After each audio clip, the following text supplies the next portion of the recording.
थोड़ा press note चल रही है, उसके बाद बोलूँगा।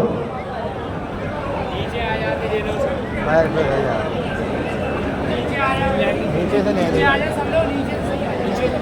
यहाँ का फिर ले जा दिया गाड़ी में आके। सभी साथी अपने अपने स्थान पर विराजमान बने रहें। 5 मिनट में कार्यक्रम समापन की ओर जाएगा। सभी से निवेदन है, आखिरी तक जब मेरी आवाज आ रही है, सभी साथी अपने अपने स्थान पर 5 मिनट। मैडम, आजाद की जयंती पर आपने संघनाद किया है, उसको लेके क्या है? आज हमने चंबल की धरा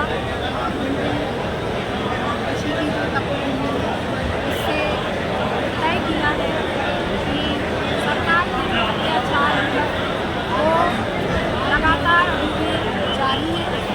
बार बार आंदोलन, बार बार ज्ञापन देने के बावजूद भी हमें इसका कोई हल दिखाई नहीं दे रहा है। और जैसा समझ में आया या सुनने में मिला है कि कोई पैकेज जैसी बात जो है वो निकल कर हम लोगों के समक्ष आ रही है, तो मैं यहाँ इस मंच के माध्यम से माननीय मुख्यमंत्री जी को ये चेताना चाहती हूँ कि मैं वही शिल्पी शिवान हूँ जो अगर एक बार किसी चीज़ के लिए दृढ़ संकल्पित हो जाती है तो वह अपनी बात से अधिक नहीं होती है।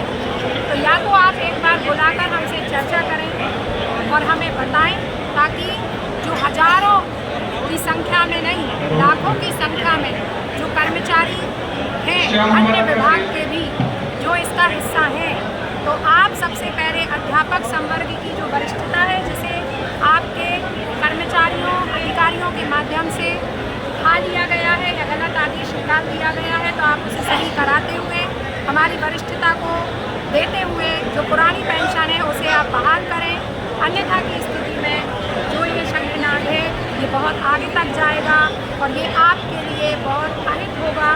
इससे आपका नुकसान ही होगा, क्योंकि एक एक अगर हम कर्मचारी की बात करें तो उसके परिवार में 5-5 और 6-6 वोट होते हैं, तो वोट की चोट आपको लगेगी।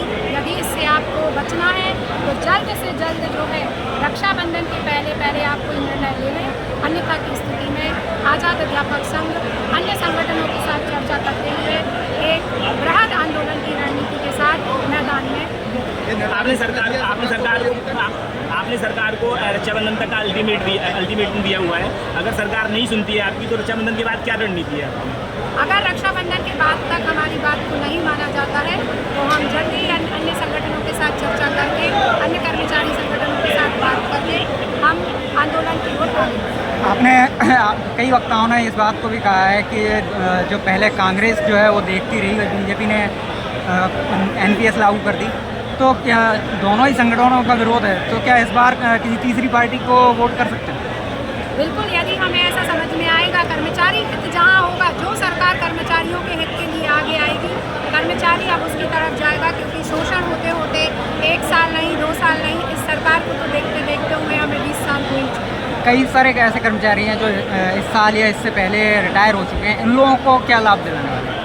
हमारा मुख्यमंत्री जी से यही निवेदन है कि आप जल्द से बुलाकर हम लोगों के साथ चर्चा करें, क्योंकि हमारे जो वंचित साथी हैं जो रिटायर्ड हो चुके हैं, उन्होंने अपनी सेवा जो है वो 1 या 2 वर्ष नहीं 62 वर्ष अपना दिया है। और 200 और 500 और 600 रुपये में आज अगर हम जाते हैं तो गैस का सिलेंडर भी नहीं आता। तो माननीय जी आप ये बताइए कि वो 600 रुपये या 700 रुपये में अपने परिवार का खर्च कैसे चलाएगा? तो चूँकि वो भी इसी श्रेणी में आते हैं, तो अगर हम सबको लाभ दिया जाता है तो उन्हें भी लाभ दिया जाए। कई कर्मचारी ऐसे हैं जो आज इस कार्यक्रम में आना चाहते थे, लेकिन ट्रेनिंग के चलते उनको वहाँ रोक दिया गया है। सुनने में ये भी आया है कि करीब 160 ऐसे कर्मचारी हैं जो इस समय ट्रेनिंग में हैं, और उनको बोला गया कि अगर वो यहाँ आते हैं तो उनके 7 दिन का वेतन काटा जाएगा। तो यदि अगर इस तरीके की कोई बात है तो वो इसमें कोई उसकी बात नहीं है। उन्होंने वहाँ से भी अपना विरोध प्रदर्शित किया है और हमारी आवाज़ जो है वो उन तक पहुँची है। तो वो विरोध स्वरूप में ट्रेनिंग को लेते हुए भी यदि उन्होंने मेरी बात को, मेरे वीडियोज़ को सुनेंगे तो वो जो है वो हमारे साथ ही रहेंगे और इसका जो है वो उनको प्रभाव जो है उनके ऊपर जरूर। प्रशासन का ये कदम आपको लग रहा है कि कहीं ना कहीं एक डर दिखाई दे रहा है?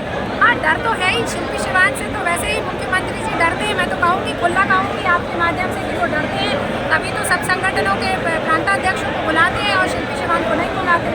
तो क्यों नहीं बुलाते शिल्पी शिवान को? उनसे क्यों नहीं बात करते? 5 साल हो गए आग्रह किए, कितने पत्र लिखे हैं, कितने उनको मेल किए हैं कि भाई साहब बुलाइए, और कोई इतनी बड़ी मैंने ऐसी कोई गलती नहीं की। और आंदोलन तो उन्होंने भी किए हैं, वो भी जब राजनीति में आए थे तो उन्होंने भी कई प्रकार के आंदोलन किए और इससे भी बढ़ के आंदोलन किए हैं। तो वो क्यों डर रहे हैं, एक महिला से डर रहे हैं, ये बड़ी दुख की बात है। एक क्रांतिकारी की जयंती, क्रांति की भूमि और एक क्रांति का आगाज, ये महज संयोग है या प्रयोग?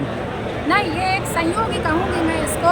और सबसे बड़ा संयोग मुझे आज ये लगा कि जब मैंने जैसे ही सुना कि चंबल की ये खूबी है या चंबल की ये बात है, तो मुझे याद आया कि चंबल नदी का उद्गम स्थल परशुराम की जन्मस्थली महू है, और मैं महू की रहने वाली हूँ, मैं वहाँ की बहू हूँ।